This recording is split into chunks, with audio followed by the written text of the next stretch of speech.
Morning बच्चों, आज कविता वली में ही लक्ष्मण मूर्छा का आगे का पार्ट मैं आपको पढ़ाऊंगी।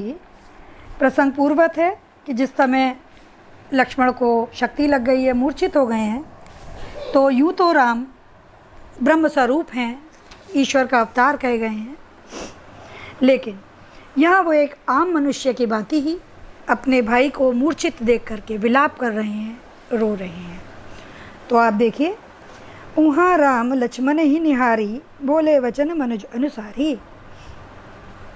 उहाँ माने वहाँ, लक्ष्मणी माने लक्ष्मण को, निहारी माने देखा, मनुज माने मनुष्य, अनुसारी माने समान, अर्ध माने आदि, रात्रि माने रात, कपि माने बंदर, आयऊ माने आया, अनुज माने छोटा भाई लक्ष्मण, और माने हृदय, सकऊ सके, दुखित दुखी, मोही मुझे, काहू किसी प्रकार का, तब तेरा, मृदुल कोमल स्वभाव स्वभाव, मम मेरे हित भला, तजेहु त्याग, सनेहु सहन किया, विपिन जंगल को कहते हैं, हिम बर्फ को, आतप धूप को, बाता माने वात हवा को, तूफान को, सो माने वह, अनुराग माने प्रेम, वच माने वचन, विकलाई माने व्याकुल, जो माने यदि, जानते हूँ माने जानता, बिछोहु माने बिछड़ना वियोग, मनते हूँ माने मानता, ओहु माने उस।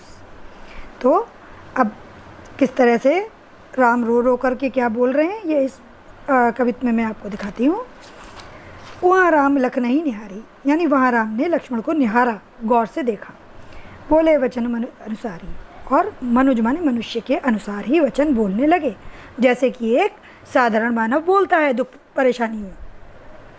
अर्धरात्रि गई, कभी नहीं आए हो। अब उन्हें किसकी चिंता हो रखी थी? हनुमान जी की, कि दवाई लेने गए हुए हैं, जड़ी बूटी लेने गए हैं और आधी रात्रि बीत गई है, अभी तक आए नहीं हैं। जैसे हम लोग चिंता करने लगते हैं, परेशान होने लगते हैं कि कोई आया नहीं अभी तक, दुखी हो जाते हैं। इसी तरीके से आधी रात्रि हो गई है और ये बंदर यानी हनुमान अभी तक नहीं आए हैं। राम उठाई अनुज उर लगा, और राम ने अपने अनुज को, लक्ष्मण को उठा करके अपने हृदय से लगा लिया। सकऊ न दुखित देख मोहि काहू। अब वो इमोशनल होकर, दुखी होकर के कह रहे हैं, हे लक्ष्मण, तुम तो मुझे कभी दुखी ही नहीं देख सकते थे। बंधु सदा तब मृदुल स्वभाव, तुम्हारा अपने भाई के लिए सदा ही मृदुल मधुर स्वभाव रहा है, यानी तुम्हारा सदैव तुम्हारा स्वभाव सदैव ही मीठा और कोमल रहा है। तुम तो मुझे कभी दुखी देख ही नहीं सकते थे। मम हित लगी तजो पितु माता, मेरे ही कारण, मेरे ही लिए तुमने अपने माता और पिता को भी छोड़ दिया, यानी जंगल में आ गए थे इनके साथ। सनेहु विपिन हिन आतप बाता, सेहु माने सहा तुमने, विपिन माने जंगल में, क्या सहा? हिम माने वही बर्फ जाड़ा, आतप माने धूप, और बाता माने वायु। यानी जंगल में तो बेटा महल जैसे आराम होते नहीं है, वहाँ धूप भी ज़्यादा लगती है, बारिश भी होती है, ठंड भी लगती है, और आंधी तूफान भी झेलने पड़ते हैं। तो तुमने मेरे स्नेह के खातिर ही माता पिता का स्नेह भी त्याग दिया, और जंगल में ये ठंड, धूप और वायु को सहा। सो अनुराग कहाँ अब भाई, तो ऐसा प्यार अब कहाँ चला गया है भाई? यानी अब तुम बीमार पड़े हो, मुझे छोड़कर जाने को तैयार बैठे हो, अब वो प्यार कहाँ चला गया? उठो न सुनी मम वचन विकलाई, विकल माने बेचैन, मेरे इन बेचैन वचनों को सुनकर भी उठो न सुनी, सुन करके उठ नहीं रहे हो। जो जानता हूँ वन बंधु बिछो हूँ, अगर मैं ये जानता कि वन में बंधु से, भाई से, बिछो माने बिछो होगा, मेरा भाई मुझसे बिछुड़ जाएगा। पिता वचन मानते हो नहीं हो, तो कहते हैं मैं उस पिता के वचन को भी, ओहु माने उस, मैं अपने पिता के उस वचन को भी नहीं मानता। जबकि राम के लिए पिता का वचन मानना कितना ज़्यादा महत्वपूर्ण था, लेकिन तब भी वो अपने भाई से असीम स्नेह करते हुए कह रहे हैं, मैं अपने पिता के उस वचन को भी बिल्कुल नहीं मानता, यदि मुझे पता होता कि तुमसे बिछोड़ हो जाएगा वन में।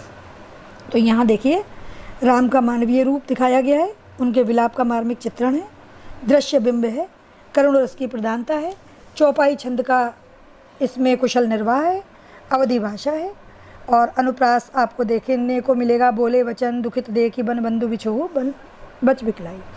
अब मैं इसका तीसरा वाला पार्ट आगे लेती हूँ। सुत बित नारी भवन परिवारा, होई जाई जग बारही बारा, अस विचार जिय जगहु ताता, मिलत न जाई सहोदर भ्राता।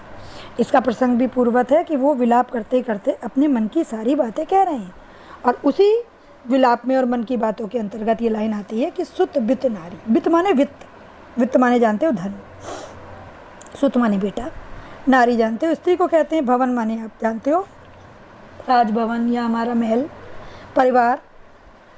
होई जाई जग 12 ही 12, होई जाई का मतलब बन जाते हैं, 12 ही 12 माने बार बार, कि यानी बेटा है या धन है या नारी है या भवन है या परिवार है, ये कोई बहुत ज़्यादा महत्वपूर्ण नहीं है। अगर एक बार नष्ट भी हो गए तो दोबारा से फिर से बनाए जा सकते हैं। ठीक। अस विचारी जिए हूँ जागा हूँ ताता। ताता इन्होंने भाई के लिए कहा है अपने, कि ऐसा विचार करके जिए में, हे भाई तुम जाग जाओ, मिलई न जगत सहोदर भ्राता। सहोदर माने बिल्कुल आत्मीयता रखने वाला, एक ही माँ की कोख से जन्मा, ऐसा भाई दोबारा नहीं मिलता। जथा पंख बिनु खग अति दीना। वो बता रहे हैं कि जिस तरह से पंख के बिना, खग माने पंछी, अति माने अत्यंत, दीन माने बहुत ही दीन दुखी हो जाता है। अगर किसी पक्षी के आप पर काट लो तो कितना दीन हो जाएगा, दुखी हो जाएगा। मणि बिनु फनी, फनी यहाँ सांप को कहा है। और अगर किसी सांप की मणि खींच लो तो वो कैसा हो जाएगा, दुखी हो जाएगा। करीबर कर हीना, करीबर हाथी को कहते हैं, कर माने हाथ और हीना माने हीन। और यदि हाथी की सूंड काट ली जाए तो वो कितना दीन और हीन हो जाएगा। तो जिस तरह से इन तीनों, नाग की मणि छीन लो, हाथी की सूंड तोड़ लो और पक्षी के पर काट लो, जिस तरीके से वो दीन हो जाएंगे। असमम जीवन बंधु बिन तो ही, जो जड़ देव जियावो मोही। जड़ माने अगर देवता ने मुझे इस तरह से जड़ अवस्था में जिंदा रखा भी तो मेरा जीवन तुम्हारे बिना बंधु इसी प्रकार का हो जाएगा, जैसे कि पर बिन पंछी, मणि के बिना सांप और सूंड के बिना का हाथी।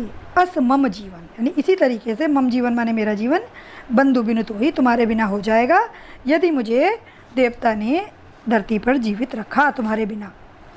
जियहि अवध कवन महु लाई। अब उन्हें इस बात का भी वो है एक लज्जा कि मैं अवध, अपनी अयोध्या किस मुंह से जाऊंगा, कौन सा मुंह लेकर मैं अवध को जाऊंगा, कि भाई को गंवाए, एक भाई की मृत्यु हो गई तुम्हारे वजह से, तो मुझे बहुत लज्जित होना पड़ेगा, मैं किस मुंह से अयोध्या जाऊंगा। नारी है तो प्रिय भाई गंवाई। लोग क्या कहेंगे कि अपनी पत्नी के हित में, अपनी नारी के लिए इन्होंने अपने प्रिय भाई को खो दिया, क्योंकि सीता के कारण ही ये लोग वन वन भटक रहे थे, सीता के कारण ही युद्ध हुआ था, उसी से इनको ये शक्ति इत्यादि लगी थी। तो उन्होंने कहा कि सब यही कहेंगे कि नारी के कारण राम ने अपने प्रिय भाई को गंवा दिया। बरु अपजस सहते हूँ जग माही। बरु का मतलब होता चाहे, चाहे मैं इस जग में अपयश ही सह लूँ, नारी हानि विशेष क्षति नहीं। मुझे कोई फर्क नहीं पड़ता यदि सीता को मैं गंवा दूँ, क्योंकि नारी की हानि कोई विशेष हानि नहीं होती। यहाँ पर वो भाई के साथ अपनी पत्नी का कंपैरिजन कर रहे हैं और भातृ प्रेम में वो बह गए हैं इस समय, और इसलिए कह रहे हैं कि नारी की हानि, यदि मतलब मेरे भाई के एवज में मेरी नारी की हानि हो जाए तो भी मुझे कोई इस बात का बहुत विशेष कष्ट नहीं होगा, मैं अपने भाई को गंवाना नहीं चाहता। तो यहाँ उनका असीमित भातृ प्रेम दिखाई दिया है। भ्रातृ प्रेम इनका प्रशंसनीय है, दृश्य बिंब है। जथा पंख तोई में उदाहरण अलंकार है। चौपाई छंद का सुंदर प्रयोग है। अवधि भाषा है, कर्ण रस है।